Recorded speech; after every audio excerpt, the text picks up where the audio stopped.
여러분 안녕하세요. 상법 3순환 이제 마무리 총정리 강의를 여러분과 함께 진행하게 된 공태영 변호사입니다. 4일 동안 우리가 이제 상법 최종 마무리 강의를 진행할 텐데요.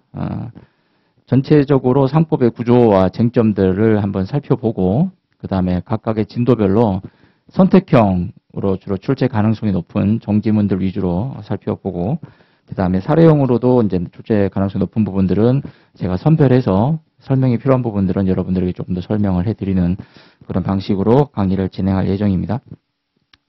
그리고 마지막에 여러분 회사 합병이나 조직 변경 부분들은 기본적인 개념들만 우리가 제대로 이해하고 있고 관련 전문들만 제대로 숙지하고 있어도 뭐 사례형이든 뭐 선택형이든 풀이할 수 있는 그런 문제들이 많이 출제되고 있기 때문에 그 부분과 관련해서는 아마 기본적인 개념들 다시 한번 제가 잡아 드릴 거예요.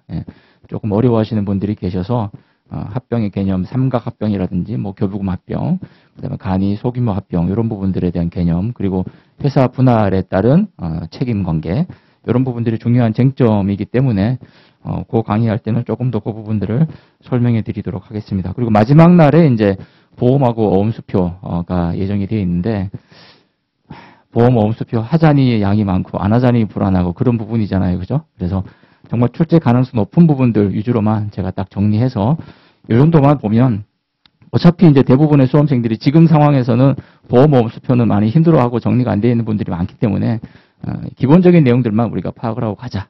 그렇게 해도 될 것 같습니다. 그리고 지금 시기에 가장 중요한 거는 여러분 자신감이에요. 자신감. 내가 1년 동안 열심히 공부를 해왔고 노력을 해왔다면 이제는 이제 자신감을 가지고 끝까지 완주를 하는 게 중요하죠. 마라톤 할 때도 결승점이 바로 앞일 때 제일 힘들잖아요. 그죠? 그럴 때 숨을 참고 죽을 마음으로 뛰면 그게 다 이제 완주를 하게 되는 것이기 때문에 여러분들 1년 동안 또 열심히 해왔는데 그 결과를 얻는 그런 기간이다. 그리고 상법과 관련해서 너무 많은 시간과 에너지를 쓰지 않고 이 강의만으로도 다 정리할 수 있도록 제가 해드릴 테니까 저하고 한 4일 동안 교재를 보면서 또 강의를 들으면서 정리를 하면 좋겠습니다. 먼저 우리가 지금 이제 마무리 강의지 않습니까? 마무리라는 거는 그동안 우리가 1년 동안에 열심히 여러 가지 컨텐츠와 내용들, 판례들, 학설들, 조문들, 상법에 관한 것들을 이제 계속 공부하고 머리에 넣어왔어요. 이렇게 열심히 이제 머리에 주입을 하고 암기도 하고 준비를 해왔는데 이 마무리는 이제 정리하는 거잖아요. 그죠? 정리하려고 그러면 제가 다른 강의할 때도 말씀을 드렸지만 그냥 이렇게 막 책을 방에다 쌓아놓으면 그게 정리가 안 되잖아요. 필요할 때 뽑아보기 힘들잖아요. 우리가 이제 책을 다 모아놨으면 그걸 다시 한번 책꽂이라든지 그런 나름대로의 규칙을 정해서 정리할 필요가 있다. 이 강의를 통해서 그런 부분들을 한번 우리 같이 정리를 해보자. 그런 내용으로 제가 강의를 진행할 건데요. 우선 처음 시작하면서 상법에서 문제가 되는 부분들 우리가 전체적으로 어떤 부분들인가 한번 살펴보고 또 우리가 상법에서 왜 이런 부분들이 중요한 쟁점이 되는가를 전체적으로 한번 정리하면서 정리한 뒤에 세부적인 내용으로 들어가 보도록 하겠습니다. 여러분 잘 아시기는 상법은 구조적으로 이제 상총 부분이 처음에 나오고 그 다음에 상행위가 나옵니다. 그죠? 상행위가 나오고 그 다음에 나오는 게 이제 회사법입니다. 회사법. 이 부분이 이제 제일 덩치가 크죠. 그죠? 덩치가 크고 시험도 제일 많이 나오는 부분입니다. 상총 상행위로 가는데 상행위는 상행위 총칙하고 상행위 각칙이 이렇게 나눠지죠. 상행위 각칙. 실제로 이제 사례형에서 연결되는 쟁점으로 나오는 거는 주로 회사법과 관련된 부분에서 나오고 이 부분들은 이제 개별 쟁점으로 안에 들어가 있거나 이제 그런 부분들로 출제가 되죠. 상총과 관련해서는 우리가 중요한 게 상인의 자격이 제일 먼저 나옵니다. 그죠? 상인 인정 여부, 상인의 성립 시기. 요거는 이제 상행위하고도 연결이 되죠. 그죠? 보조적 상행위냐 아니냐, 뭐, 개업 준비행위가 최초의 보조적 상행위 되느냐 안 되느냐, 이런 부분들이 쟁점이 되는데, 왜냐? 상법에서 논의의 대상이 되는 게 상인이기 때문에, 상인의 성립 시기에 대해서는 이제 굉장히 중요한 쟁점이다. 이거는 상법을 시작하면서 전제가 되는 부분이니까, 그죠? 그래서 이 부분은 굉장히 중요한 부분이고, 상인의 성립 시기를 했으면, 그 다음에 상인의 요소를 보면 우리가 상업사용인, 상호 등기, 이런 부분들이 나오죠. 그죠? 그래서 이제 총칙에서 다루는 게 상업사용인이 나오는 거예요. 상업사용인이 나오고 상업사용인의 대표적인 게 지배인이죠. 그죠? 지배인. 지배인하고 부분적 포괄적 대리권을 가진 상업 사용인, 물건 판매 점포의 사용인, 이런 문제 상업 사용인들에 관한 내용들이 나오는데, 지배인과 관련해서 이제 표현 지배인, 이 부분이 이제 중요한 쟁점이 되고 있죠. 그래서 표현 지배인이다. 예, 왜 여기서 상총에서 상업 사용이 나오느냐? 상인의 요소라는 거죠. 그래서 상인을 구성하는 요소가 상업 사용인이 중요한 요소이기 때문에 지배인이 된다. 그 다음에 두 번째로 하는 게 상호. 상인이 이제 자기 영업을 위해서 사용하는 상호를 어떻게 할 거냐? 상호권자가 등기된 상호권자가 어떤 권리를 가지느냐? 상인이 자신을 외부적으로 표창하는 게 상호이기 때문에 이것도 상인을 구성하는 중요한 요소다. 그래서 상호에 대한 부분들이 제가 볼 때 내년에는 이제 한 별 2개 내지 3개로 선택형으로는 충분히 출제 가능성이 높은 그런 부분입니다. 그래서 알아두셔야 되고요. 상호가 나오면서 연결되는 쟁점이 이제 명의대여자 책임이죠. 자, 자기의 상호를 명의대여자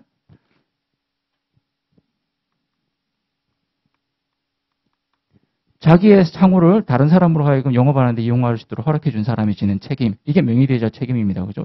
연결되는 부분인데, 그래서 상호 부분에 명의대여자의 부분이 나오죠. 그래서 명의대여자 부분도 굉장히 중요한 쟁점. 이거는 사례용으로 작은 지문으로도 작은 쟁점으로도 나올 수 있는 여지가 있다. 이게 굉장히 알아두셔야 되고, 그 다음에 요소가 상업 등기. 그 다음에 영업 양도 이렇게 되죠. 영업 양도는 이제 시험에 이제 출제가 한번 됐습니다. 그죠? 올해 이제 기출에 나온 부분이기 때문에 중요한 쟁점이지만 이게 선택형 기출을 쭉 우리가 분석을 해보면 아주 중요한 쟁점에는 뭐 한 해 걸러 하루 이렇게 나오기도 하지만 적어도 2년 연속으로 같은 부분에서 나오는 건 없어요. 거의 그런 적이 없고 더군다나 성청에서 아무리 중요한 쟁점이라 하더라도 회사법에 중요한 쟁점이 너무 많기 때문에 선택형에서 이게 또 나온다? 그런 가수 별로 없다고 봅니다. 다만 여러 가지 사례형이나 이런 작은 쟁점으로 나올 수 있으니까 우리가 알아는 둬야죠. 그죠? 중요한 부분이니까. 그렇게 우리가 종류별로 구별해서 파악을 해두자.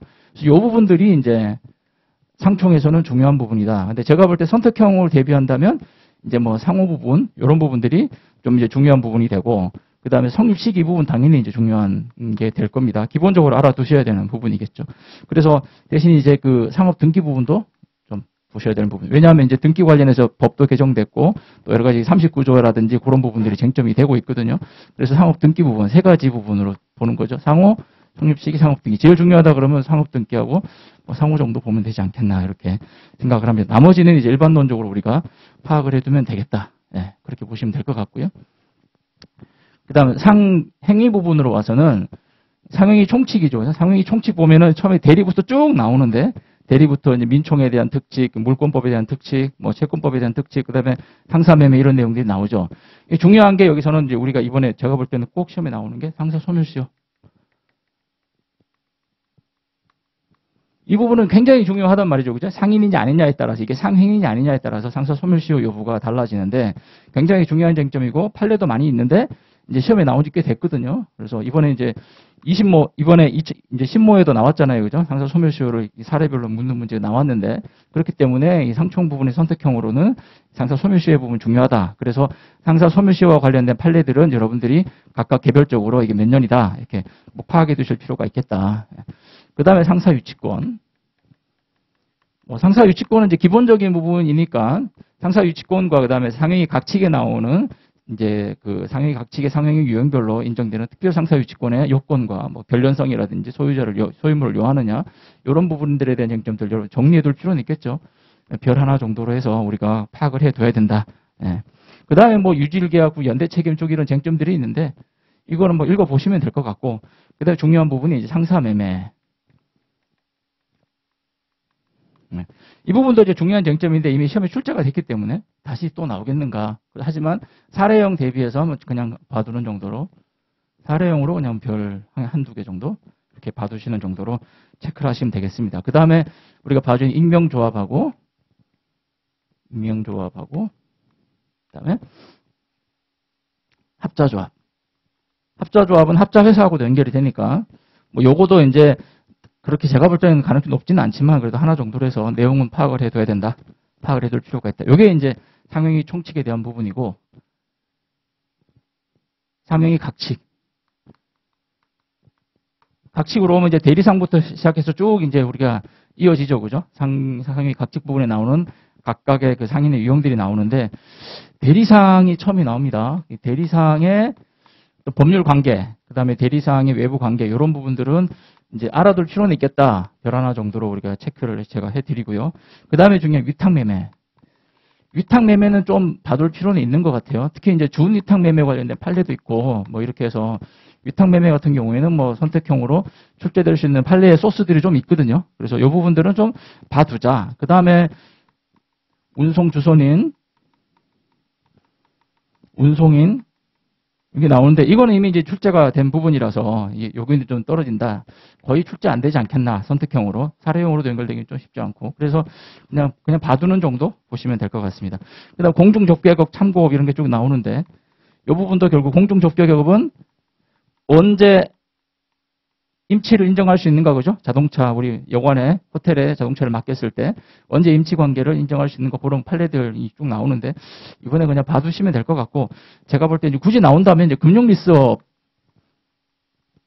이쪽 부분에서는 안 나왔거든요. 금융리스업하고 가맹업 부분은 안 나왔는데 금융리스업은 최근에 판례도 있고 그런 부분이 있기 때문에 금융리스업은 한번 그래도 뭐 양이 그렇게 많지 않으니까 한번 봐두시면 좋겠다. 이 부분들은 체크를 해두자. 그리고 가맹업과 관련해가지고는 실제 사례에서 가맹점들이 굉장히 많잖아요. 그죠?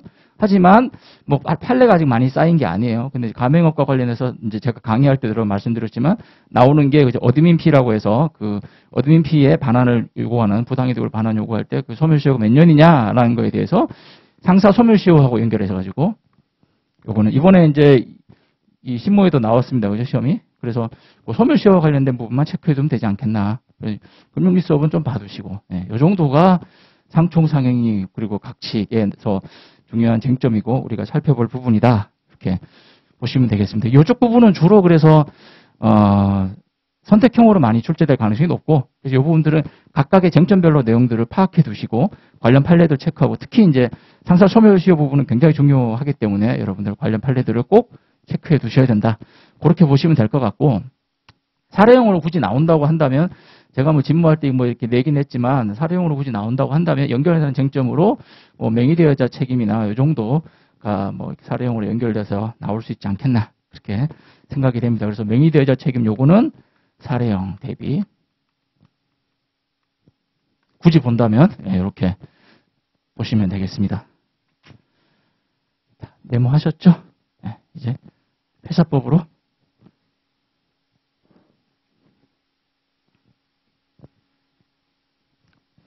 이제 회사법입니다. 회사법.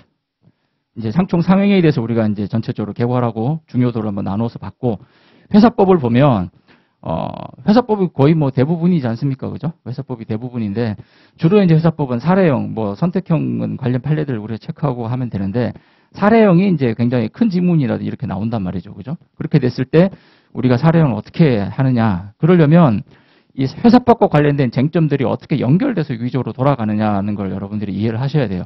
이게 제가 이제 상법 예비순환 강의할 때는 이 부분들 다 설명을 해드렸는데 지금 이제 마무리 강의니까 조금 더 축약해서 여러분들은 각각의 쟁점들을 다 알고 계시니까 그걸 전제로 해서 그 쟁점들이 어떻게 이제 연결이 되고 왜 중요한지, 왜 파악을 해야 되는지, 그리고 사례형을 할 때 어떻게 대비해야 되는지를 한번 전체적으로 정리를 하고 그다음에 상총부터 들어가도록 하겠습니다. 어차피 이제 강의할 때는 이제 세부적인 교재를 보면서 내용을 설명을 해 드릴 거지만 지금은 이제 중요한 게 전체적인 그림과 프레임을 짜는 게 중요하고 여러분들이 이제 앞으로 오늘 강의 끝나면 회사법으로 바로 들어가잖아요. 회사법 공부하실 때 요런 부분들이 그래서 중요하구나. 이렇게 내가 정리를 해둬야 되겠다라는 방향을 좀 잡아드리기 위해서 한번 설명을 드립니다. 회사법에 들어가시면 뭐 앞에 뭐 회사법 총론이 나오지만 기본적으로 우리가 주식회사를 본다고 하면 제일 이제 주식회사 관련해서 쟁점이 되는 부분이 주주확정이에요. 주주확정.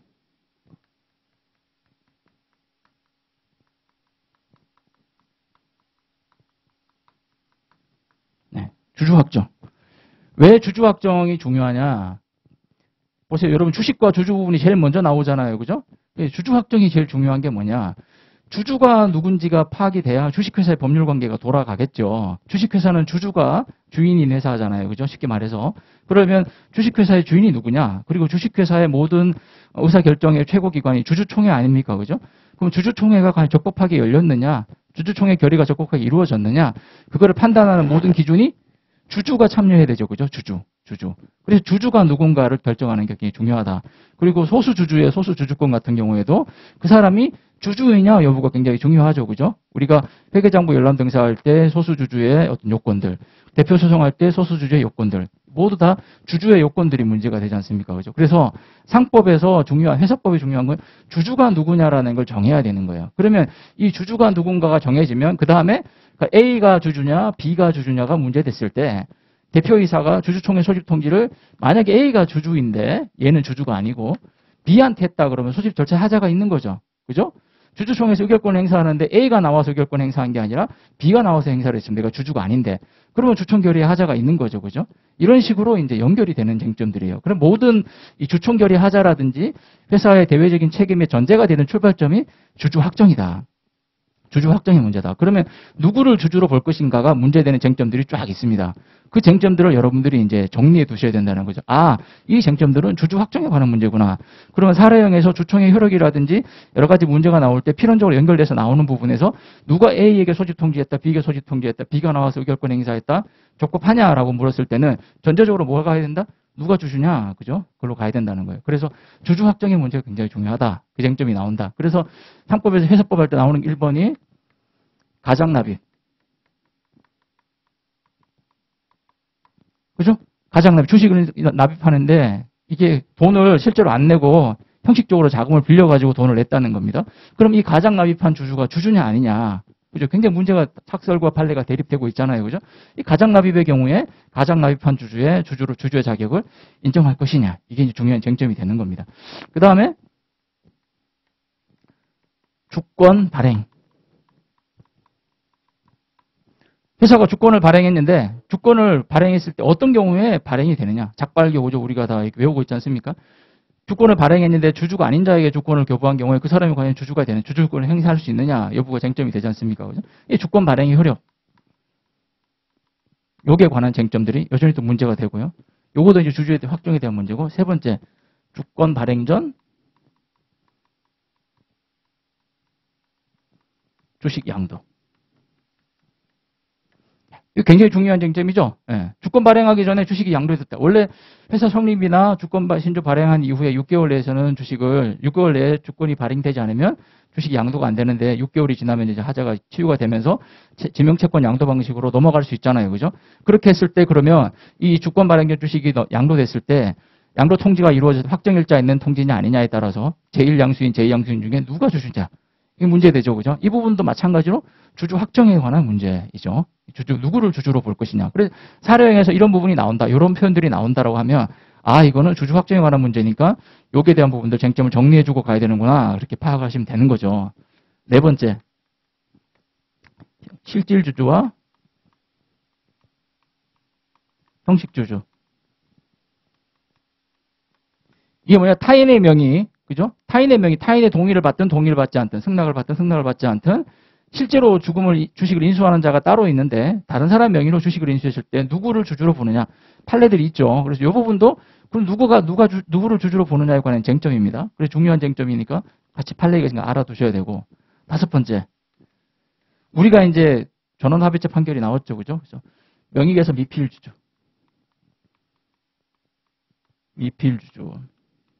주주명부의 대항력 관련해서 그죠? 명의계에서 미필주주의 지위. 이 경우도 주총 소집할 때 누구한테 통지해야 되느냐. 자, 실제로 회사가 실제로 누가 주주인지를 알고 있는데 주주명부상의 명의계에서는 이전하지 않고 있는 상황에서 그러면 주주명부상의 명의주주에게 소집 통지한 것이 적법하냐.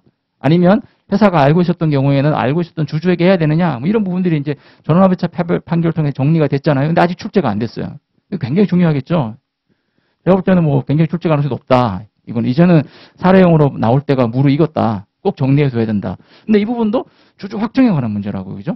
A가 실질 주주인데 주주명부상의 주주는 B로 돼 있다. 그런데 B가 아직 명의개설을 하지 않고, A가 자기 명의로 명의개설을 하지 않고 있다. 혹은 A가 B로부터 주식을 양수했는데 A가 아직까지 주주명부상에 명의개설 통지를 요구를 하지 않아서 명의개설 되지 않고 있다. 그런 경우에 주총이 이렇게 했다. 소집했다. 그런 연결되는 거죠, 그죠? 뭐 소수주주권 누가 행사할 수 있냐.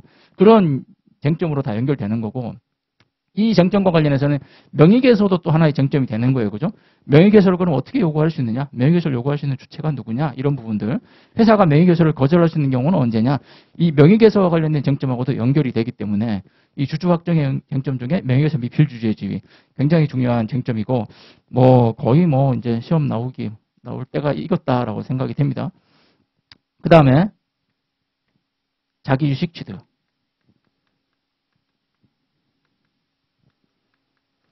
이 자기주식 취득은 왜 문제되냐? 회사가 자기주식을 취득할 수 있느냐? 예전에는 엄격하게 규제했지만 지금은 배당 가능 이익의 범위 내에서는 자기주식을 취득할 수 있도록 열어줬습니다. 그죠? 그러면 만약에 배당과 관련해서 이익 배당의 쟁점과 관련해가지고 쭉 사례가 나오면서 회사가 취득했다. 회사 이사회가 결의해가지고 자기주식 취득하기로 했다든지 자기주식 취득했을 때 그 자기주식 취득 효력이 인정되느냐? 상법에 따른 취득이냐 아니냐에 따라서 주주의 지위 여부가 달라지죠. 그죠? 예. 그래서 이 자기주식 취득도 주주 확정의 문제에 해당한다. 7번째. 정관에 의한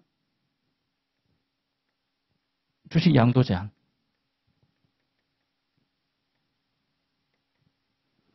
정관에 이제 주식은 자유로운 양도가 기본인데 주주들끼리 합의해가지고 정관에 의해서 야 주식 양도하려면 이사회 승인 받아, 뭐 사전 승인 받아 이렇게 정할 수 있지 않습니까, 그죠? 그런 경우에 이 규정에 위배해서 주식이 넘어갔을 때, 양도됐을 때 그 양수인이 주주로서의 지위를 가지느냐 이것도 주주 확정의 문제죠, 그죠? 그래서 이 쟁점도 중요한 쟁점이다. 연결되는 쟁점, 이 주주 확정의 부분에서 알아두셔야 되고 요거와 관련해서는 회사의 매수 청구할 수 있는 부분들 같이 나중에 해당 진도할 때 살펴보겠습니다. 그 다음 8번째. 여기다 쓸까요? 이거는 뭐 이렇게까지 연결되는 건 아닌데 그 지배주주의 소수주주 주식 취득. 네, 이 부분도 이제 주주 확정에 관한 쟁점 하나 연결되고 9번째. 요거는 이제 뭐 주주 확정이라고까지는 좀 그런데 제3자에 대한 신주 발행. 제3자에게 신주를 배정하는 거. 주주의 신주 인수권을 침해해서 제3자에게 신주를 배정해 줬을 때 그 제3자에 대한 신주 배정이 적법 유효하냐 여부도 쟁점이 되죠.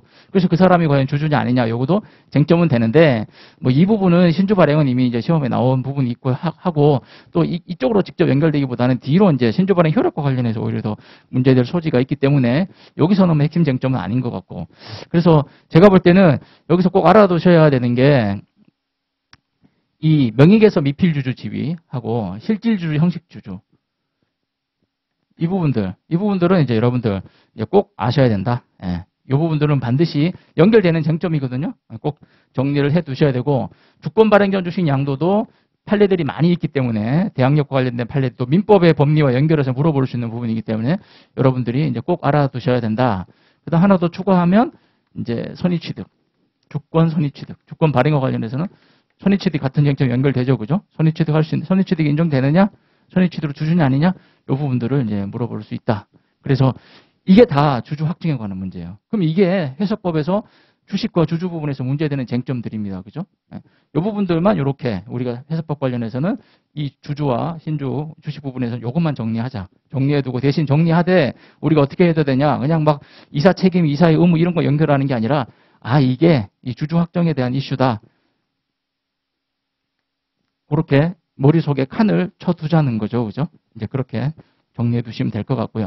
그 다음에 이제 쟁점이 뭐냐. 이 주주가 확정이 됐으니까 아까 말씀드린 것처럼 주주가 왜 중요하냐. 소수주주권 행사할 때 요건이라든지 주총 결의의 효력이 이게 주총이 취소 사유가 있느냐, 무효냐, 부존재냐 이런 부분들하고 연결된다는 거예요. 그죠? 그러면 주총이 중요하겠죠.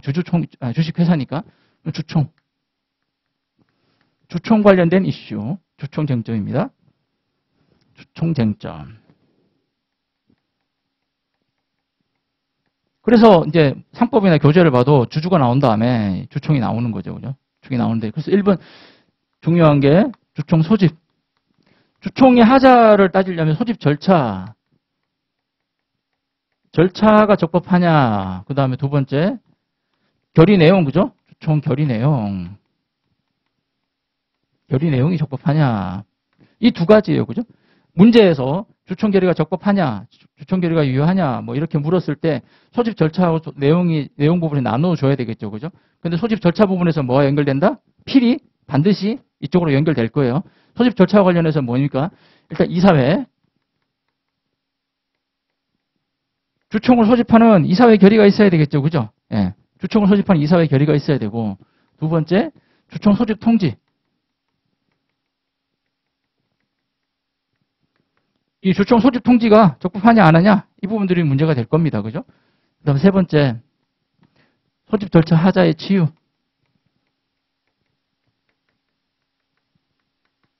소집 절차 하자가 치유되느냐 예를 들어서 뭐 전원 출석 총회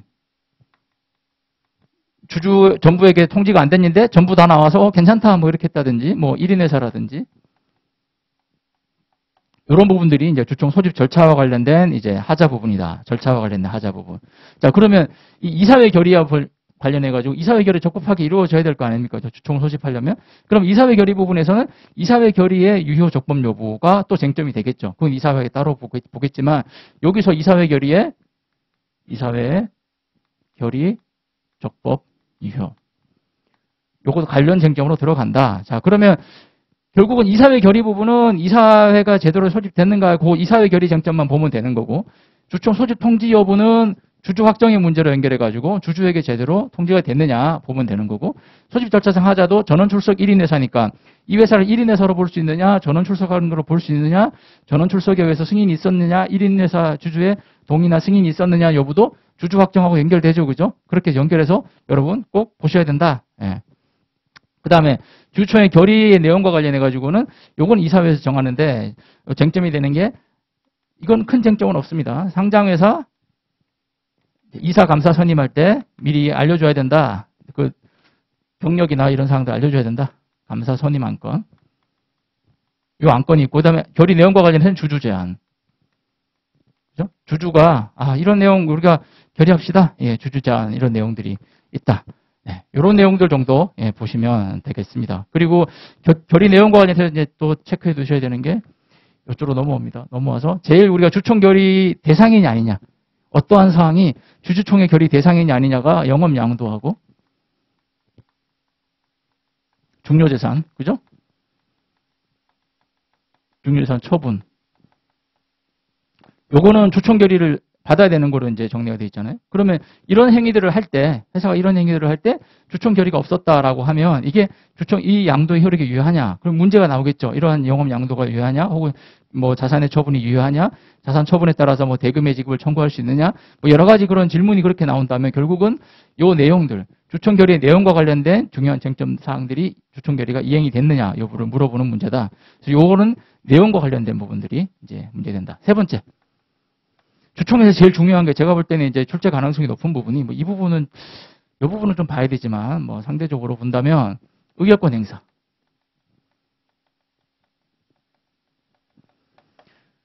주총 절차도 하고 주총 내용도 다 있는데 의결권을 그럼 누가 행사하느냐? 의결권 행사를 어떻게 할 거냐? 그러면 출석해서 의결권 행사한 사람이 주주였느냐? 그죠? 그게 중요하겠죠. 주주. 그다음에 중요한 쟁점 중에 하나가 의결권의 대리 행사.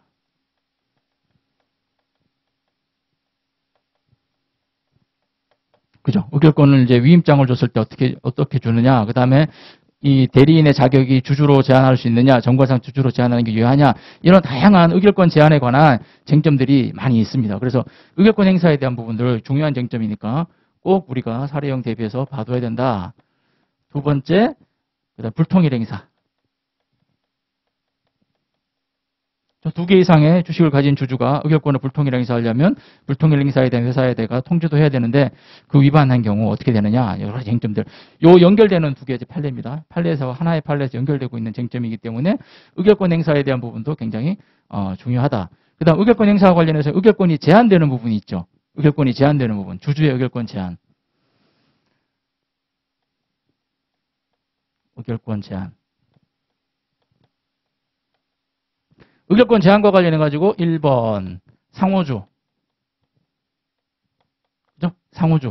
상호주의 경우에 의결권이 제한되죠. 상호주, 그 다음에 모자회사 주식, 자기주식 이런 부분. 의결권이 제한되는 주식들이 중요하다. 꼭 알아두셔야 되고 필히 여기서 배터리 의결권과 관련해가지고 의결권 행사인데 지문 내용에 A, B, C, D가 쭉 나오면서 A, B, C, D가 나오면서 A는 어떠하고 B는 어떠하고 C는 어떠하고 막 나오는데 B가 의결권 행사했다라고 하면은 이 의결권 행사의 효력과 관련해서 반드시 여러분 놓치지 말아야 되는 게 특별이해관계인.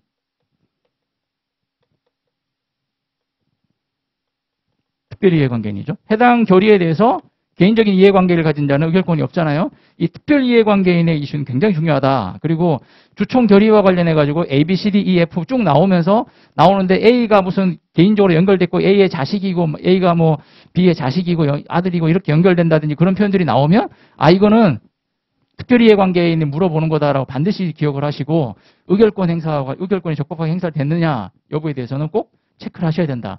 그 다음 회사 사이에 A는 뭐 B 회사의 주식을 몇 프로 보유하고 있고 B 회사는 A 회사 주식 몇 프로 보유하고 있는데 A 회사의 주총에서 어떻게 의결이 이루어졌다. 의결이 적법하냐 여부 물어보면은 상호주죠. 그죠? 요 쟁점들. 그래서 요 쟁점들 의결권 제한에 대한 부분들은 여러분들 굉장히 중요하다. 그래서 꼭 여러분 놓치면 안 된다. 그다음 의결권 대리 행사 부분도 마찬가지. 이 의결권 행사 부분들은 제가 볼 때는 굉장히 출제 가능성이 높아 보입니다. 주총 결의와 관련. 이것도 저기 명의계서 주주, 명의계서 미필 주주하고 형식주주, 실질주주 하나 만들어 놓고 그 다음에 상호주 하나 만들고 특별이해관계 만들고 넣으면 충분히 사례용으로 결합이 되죠. 그죠? 예. A, B, C, D 중에 하나는 저거 명의계서 미필 주주 물어보고 또 하나는 특별이해관계 물어보고 하나는 상호주 물어보면은 하나의 문제 이 쟁점들을 다 물어볼 수 있다. 혹은 뭐 의결권 대리 행사에 관한 쟁점도 물어볼 수 있고 그래서 이렇게 연결되는 요 쟁점들이다. 중요하니까 여러분들 꼭 이제 이 주주 확정부터 주총 결의 의결권 제한까지는 연결되는 쪽 쟁점들이다. 파악을 해두시는 게 중요하겠습니다. 나머지 이제 뭐 세부적인 내용들 그거는 이제 들어가서 각각의 이제 해당 진도를 할 때 제가 설명을 드리겠습니다. 자, 그 다음에 여기까지가 이제 끝이 아니고요. 다음에 마시죠. 지웁니다.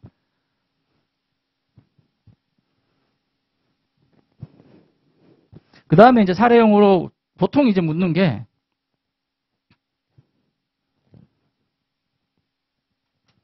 회사하고 거래한 상대방이 책임을 뭐 그 계약에 따른 그 거래에 따른 법적 권리를 주장할 수 있는가를 많이 물어보잖아요. 그죠?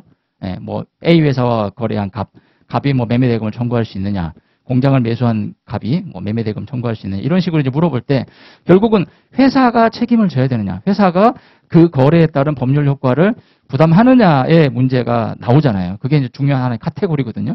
회사의 법적 책임. 회사에 대한 거래 유효. 이게 이제 하나의 중요한 질문입니다. 그죠? 문제에 나올 때. 자, 앞에 주총 결의가 유효하냐, 얘가 누가 주주이냐, 명의계에서 미필 주주의 경우에 누가 주주이냐, 이런 걸 물어보면은, 그거는 뭐 한 15점, 20점짜리로 나오겠죠. 그죠? 그런 경우는 그 쟁점만 딱딱 써주시면 돼요. 그런데 주총 결의가 유효하냐, 그럼 앞에 연결해서 하나 더 써주겠죠? 근데 이 거래에 대한 유효하냐라고 하면, 만약에 회사의 중요한 자산을 처분했는데, 주총 결의를 했는데, 주총 결의가 특별 요건이 갖춰진 것처럼 보이지만, 그 안에 의결권을 행사한 주주가 의결권이 없는 주주가 의결권을 행사했다든지 주주가 아닌 자가 주주의 의결권을 행사해서 특별결의 요건이 갖춰졌다면 그건 어떻게 됩니까? 특별결의가 없는 게 되겠죠. 그죠? 그럼 특별결의가 없는 경우 그 효력을 어떻게 다투느냐 여부 그런 경우에 회사에 대한 책임을 어떻게 묻느냐 이렇게 연결이 되니까 궁극적인 질문은 이쪽으로 오는 거예요. 그죠? 이쪽으로. 궁극적인 문제는 이쪽으로 오게 되고 여기에 대한 문제를 묻게 되면은 이거는 뭐 점수를 그냥 20점짜리 문제로 내릴 수는 없는 거죠. 좀 큰 문제가 되는 겁니다. 그러면 관련 쟁점들을 써주시면 되는데 이 유효 여부와 관련해서 꼭 알아두셔야 되는 거 대표이사죠. 회사의 행위는 누가 합니까? 대표이사. 대표이사의 행위가 여기서 이제 문제가 되는 거예요. 우리가 대표이사 부분을 공부할 때 대표이사의 전단적 대표행위, 전단적 대표행위, 대표권 남용, 표현대표이사, 공동대표이사. 이 정도. 예. 대표이사와 관련된 우리가 보는 전형적인 쟁점이잖아요. 그죠? 자, 대표이사가 회사의 내부적 결의를 거치지 않고 했는 경우에 법령이나 정관상 요구되는 여러 가지 절차들을 거치지 않았을 경우에 그 행위가 어떻게 되느냐? 거래 상대방에 대한 관계에서 어떻게 되느냐? 대표이사가 자기 또는 제3자의 이익을 위해서 대표권을 사용한 경우에 그 행위가 효력이 어떻게 되느냐? 사례에서 뭐 대표이사가 자기 아들이 뭐 대주주로 있는 회사를 위해서 뭘 했다든지 뭐 그런 식으로 표현이 나오겠죠. 그죠? 그런 경우는 아, 대표권 남용에 대한 효력을 적어주라는 거구나. 이렇게 기억을 하셔야 되는 거죠. 표현 대표이사 자격이 아닌 자가 대표이사로 오인될 수 있는 명칭을 사용한 경우에 표현 대표이사 책임 물을 수 있느냐? 이거는 특히 상법 39조. 상법 39조의 부실 등기와 관련해서 판례가 있죠. 그죠? 예. 전혀 회사가 관여하지 않고 서류를 위조하고 주주가 아닌 자들이 모여가지고 주주총회를 만들어가지고 이사 선임하고 그렇게 선임된 이사회에서 대표이사가 선출되고 그 대표이사가 등기가 된 다음에 그 대표이사가 이런 행위를 했다. 그런데 나중에 주총결이 취소가 되면서 그 대표이사 자격이 날아간 경우에 표현 대표이사 물을 것이냐 39조 갈 것이냐 그 판례가 있습니다. 그죠? 그래서 아까 등기와 관련해서도 요 판례 중요하다라고 제가 한번 말씀드린 게 요 사안인데 뭐 그 정도 쟁점들. 그다음 공동 대표이사의 어떤 법률 행위에 대한 일반론. 이거는 뭐 중요한 쟁점은 아니어도 알아두셔야 되는 부분이죠. 회사에 대한 효력과 관련해서. 그래서 회사가 이렇게 법적 책임을 부담하느냐에 물을 때는 다 이게 나와요. 이게. 이거는 요 이슈는 주주권 확정하고는 직접 연결은 안 되죠. 그죠? 주주권 확정은 연결은 안 되는데 전단적 대표 행위와 관련해 가지고는 살짝 연결될 수 있다. 예, 추천 결의하고 이런 부분들인지. 하지만 요 각각의 쟁점에 대해서 우리가 알아둬야 그 내용이 나오면 설문에 그런 내용들이 나오면 적어줘야 된다. 적어줘야 될 쟁점. 중요한 쟁점이고 제가 볼 때는 요거 정도가 지금 전단적 대표 행위는 꼭 알아둬야 되고 대표권 남용은 여러 번 나왔는데 나와도 또 작은 쟁점으로 나올 수는 있지만 이게 큰 쟁점으로는 안 나올 것 같아요. 하지만 알아는 둬야 된다. 표현 대표에서는 한 2개 정도. 전단적 대표 행위가 뭐 이사회 결의 유효 여부와 관련해 연결될 수 있거든요. 이사회 쟁점하고도 좀 이따 얘기하겠지만 그런 부분들에서 알아두자. 그 다음에 이제 놓치기 쉬운 게 뭐냐면 설립종의 회사. 이거는 이제 별개의 쟁점이지만 회사에 대해서 책임을 물을 수 있느냐라는 걸 묻는 거죠. 누가 행위하느냐? 발기인이. 사실상 발기인이 이제 대표이사에 준하는 거잖아요. 그죠? 회사 설립되기 전에는 대표이사가 없으니까 그때는 이제 발기인이 행위하게 되는데 이 발기인의 행위를 이제 설립중 회사의 행위로 봐서 설립 후에 회사에게 책임을 귀속시킬 수 있느냐에 대한 부분도 하나의 쟁점이다. 그래서 이거는 쟁점의 중요도에서는 좀 떨어지지만 놓칠 수는 없는, 무시하고 갈 수는 없는 쟁점이에요. 그래서 이거는 설립중 회사의 법리를 우리가 알고 있느냐, 그리고 이게 어떻게 회사에 연결되는지를 우리가 제대로 파악하고 있느냐를 물어볼 수 있는 쟁점이어서 무시는 못하지만 제가 볼 때는 상대적으로는 중요성이 좀 떨어진다. 예.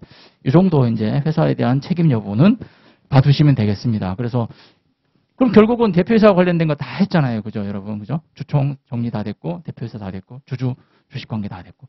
이 회사법에 대한 쟁점들은 이렇게 각각 한국별로 딱딱딱딱딱 있어요. 그래서 요것들만 관련 판례들, 그리고 내가 사례용으로 나온다. 답안에 내가 어떻게 적어주겠다. 그리고 판례 선택형에 대비하는 거는 판례 결론들만 우리가 알아두고 또 관련된 판시사항들 정리해두고 그러면 다 되는 거거든요.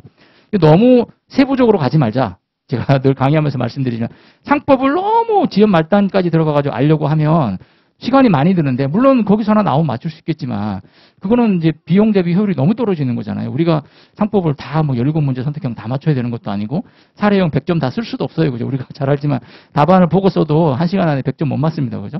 그러니까 어차피 우리가 쓸 수 있는 건 제한이 있기 때문에 시험을 대비한 특히 지금 마무리 단계에서는 이 각각의 쟁점별로 시험이 나왔을 때 내가 요게 대한 판례는 어떻게 적어주고 요게 대한 판례는 어떻게 적어주고 요 부분의 쟁점이 15점, 30점 나왔을 때 어떻게 나누어서 적어주겠다. 그거를 정리하고 내 걸로 만드는 거예요. 그죠? 그걸 하는 거고 그 다음에 선택형 관련해서는 각각의 쟁점들을 파악해서 정지문 위주로 내가 정리해 놓고 문제를 풀어보면서 아 이렇게 응용력만 키우면 되는 겁니다. 근데 이미 문제는 진도벌 모의고사 할 때 다 풀어보셨잖아요. 그죠? 그래서 요 쟁점들 우리가 정리해두자. 자, 사례형과 관련해서 묻는 문제가 쭉 여러 가지 유형들을 제가 말씀드렸습니다. 그 다음에 나오는 사례형이 뭐냐? 이사에 대한 책임이에요. 그죠? A 회사의 이사가 뭐 갑을병이 있다. 그럼 얘네들이 뭐 이런 이사회 결의를 했다. 그렇게 했을 때 이런 행위가 있었다. 그러면 여기에 대해서 갑을병에게 책임을 물을 수 있는 갑을병에게 어떤 뭐 법적 조치를 할 수 있느냐? 어떤 책임을 물을 수 있느냐? 뭐 이렇게 질문이 나오죠. 그거는 이사에 대한 책임 부분이죠. 그 문제가 나오는 거죠. 그죠? 이사에 대한 책임 부분. 이사에 대한 책임을 우리가 하려고 그러면 첫 번째로 뭘 알아야 됩니까? 이사의 의무. 아, 그럼 이사가 도대체 어떤 의무를 가지고 있길래 이사한테 이런 책임을 물을 수 있느냐. 우리가 이제 진도벌 모의고사 할 때 다 봤습니다. 충실 의무, 감시 의무, 그 다음에 경업, 겸직, 금지 의무, 겸업 겸직, 금지 의무, 자기거래 금지. 자기거래 금지. 그 다음에 회사 기회 유용 금지. 기회 유용 금지. 이거잖아요. 그죠? 이사회 의무에 대해서 우리가 쭉 본 게. 그러면 이 자기거래 한다든지 회사 기회 유용 금지할 때 이사회 사전 승인 받아야 되는데 그 요건들이 가중되는 것들. 그럼 과연 이사회 결의가 있었느냐? 연결되는 쟁점이 당연히 이사회 결의가 있었느냐? 결의 유무. 그럼 이사회 결의가 있었느냐? 이사회 결의가 없는 행위의 효력이 어떻게 되느냐? 그거 다 연결되는 게 회사의 효력하고 연결이 되죠. 그죠? 회사의 효력과 연결된다. 하지만 이사회 의무가 여기에 위반했을 때 이사에 대한 책임을 어떻게 묻느냐? 감시 의무, 충실 의무 관련해 가지고는 두 번째로 이제 평이사 감시 의무. 이게 상무에 종사하는 이사가 아니라 그냥 회사에 이사 등기부 등본에 이름만 올려두고 그냥 이사회 할 때만 가끔씩 나와서 결의하고 막 하는 그런 평이사. 이런 이사들에게 감시 의무가 어떻게 인정이 되느냐. 예전에는 이제 판례가 그냥 뭐 너가 실제로 회사에 관여한 게 없으니까 알 수가 없다, 알기 어렵다는 이유로 책임을 묻는 게 의무 위반을 잘 인정 안 했는데 이제는 바뀌었죠. 대법원 판례가 이사가 감시 행위 자체를 하지 않은 게 그게 의무 위반이다. 더 나쁜 거다. 이렇게 보고 있다는 거죠. 거기에 대한 판례들 연결해서 알아두시면 필요할 것 같고요. 세 번째, 이렇게 의무 위반이 인정될 때 책임, 그죠? 이사가 그럼 어떤 책임을 지느냐? 예. 뭐 결국 이거는 회사에 대한, 이거는 큰 쟁점은 없어요. 회사에 대한 손배, 그다음에 제3자에 대한 책임. 제3자 책임인데 제3자 책임 관련해서 뭐 주주에 대한 간접 손해 책임지느냐 뭐 판례들이 있는데 이건 이제 이미 지나간 부분이고, 그래서 요거는 관련 전문들 위주로 또 관련 몇몇 판례들 위주로만 체크해 두시면 되고, 책임을 물을 때는 중요한 거는 뭐냐, 책임의 내용도 그럼 적어 주셔야 되겠죠. 이 조문 위주로 적어 주시면 되지만 중요한 건 이 절차들, 의무 위반이 존재하는지 여부, 거기에 대한 판단의 내용들을 잘 설치해 주시는 게 좋다. 이 책임과 관련 연결해서는 그다음에 위법행위 유지 청구하고 대표 소송. 이게 이제 쟁점들이죠. 그죠? 연결되는 쟁점들로 어떤 조치를 취할 수 있느냐? 뭐 사전이면 유지 청구, 사후면 대표 소송을 통해서 책임을 물을 수 있는 거다. 그다음에 위법했을 때 직무집행 정지. 직무집행 정지랑 대행자, 직무대행자, 대행자 선임 청구. 뭐 이 부분들 이렇게 다 이건 선택형으로 가겠죠. 혹은 뭐 사례용으로 나왔다 하더라도 이런 거 한 줄씩만 그냥 한 마디씩만 적어주는 거죠. 그죠? 우리는 이제 알고는 있어야 되는 거예요. 이게 이사의 책임과 관련해서 쭉 연결되는 그런 쟁점들이다. 누구 이사에 대한 어떤 책임 물을 수 있느냐라고 하면 여러분 이제 이 중에서 어떤 의무 위반인지를 빨리 찾아내시고 그 다음에 평이사 감시 의무 위반이냐 이런 내용들 쭉 적어주신 다음에 절차 위반이 있느냐 위법 사유가 있는지 체크해 주시고 거기에 대한 책임 내용들을 일반적으로 쭉 적어주면 된다. 이건 비교적 수월한 문제예요. 상대적으로. 그죠? 이거는 쭉 대신 여러분들이 관련 법 조문이나 이런 내용들을 제대로 좀 파악을 하고 계셔야 된다. 예. 그 다음에 이렇게 되면 회사에 대한 게 이제 회사 기관에 대한 부분들은 끝나는 겁니다. 회사의 기관이라는 게 주주총회, 대표이사, 이사 뭐 이런 부분들인데 여기에 대한 쟁점들을 살펴봤고요. 그 다음에 신주 발행. 나오는 게 신주 발행이죠. 신주 발행과 관련해서는 절차, 이사회 결의. 여기도 이제 이사회 결의가 적법하게 소집됐느냐, 이사회 결의에 하자가 있느냐, 무효냐 아니냐, 이사회 의결 방법이 적법했느냐, 이게 다 문제되거든요. 그거는 이제 관련 부분들 할 때, 이사회 결의할 때 살펴보고요. 그 다음 내용 부분에서는 제3자 배정, 제3자 신주 배정. 뭐 요 정도가 이제 신주 발행과 관련해서는 쟁점이 됩니다. 그리고 신주 발행 절차, 이사회 결의가 없다든지 절차가 위법했을 때 대표이사가 신주 발행했어요. 대표이사의 신주 발행 행위의 효력, 판례가 유효하다고 보죠. 그죠? 이게 중요한 판례입니다. 이런 내용들. 신주 발행과 관련해서 이 정도가 쟁점이다. 신주 발행의 절차 일반에 대해서 우리가 조문을 통해 정리해 놓고 제3자에 대한 신주 배정, 대표이사 신주 발행의 효력. 근데 이건 이미 이제 나온 부분이야. 제가 볼 때는 상대적으로 좀 떨어진다. 이미 한번 사례용으로 나왔기 때문에 이 사례용으로 나올 가능성 떨어지지만 선택형과 관련해서는 뭐 이런 판례들 또 내용들 우리가 체크해 둘 필요가 있겠다. 그 다음에 이제 이익배당. 이익배당과 관련해가지고는 이익배당의 요건이죠. 그죠? 이익배당의 요건. 요건이 중요하고, 두 번째는 이제 현물배당, 중간배당, 주식배당. 이 주식 배당도 주주 확정하고 연결되지만 이 주식 배당 가지고 주주 확정 문제를 묻지는 않을 거예요. 제가 볼 땐 그냥 이거는 이익 배당과 관련된 하나의 쟁점으로 들어오는 거다. 선택형으로 나오더라도 선택형 나올 거고. 세 번째, 위법 배당의 효력. 네, 이 정도가 이제 이익 배당과 관련된 쟁점들이죠.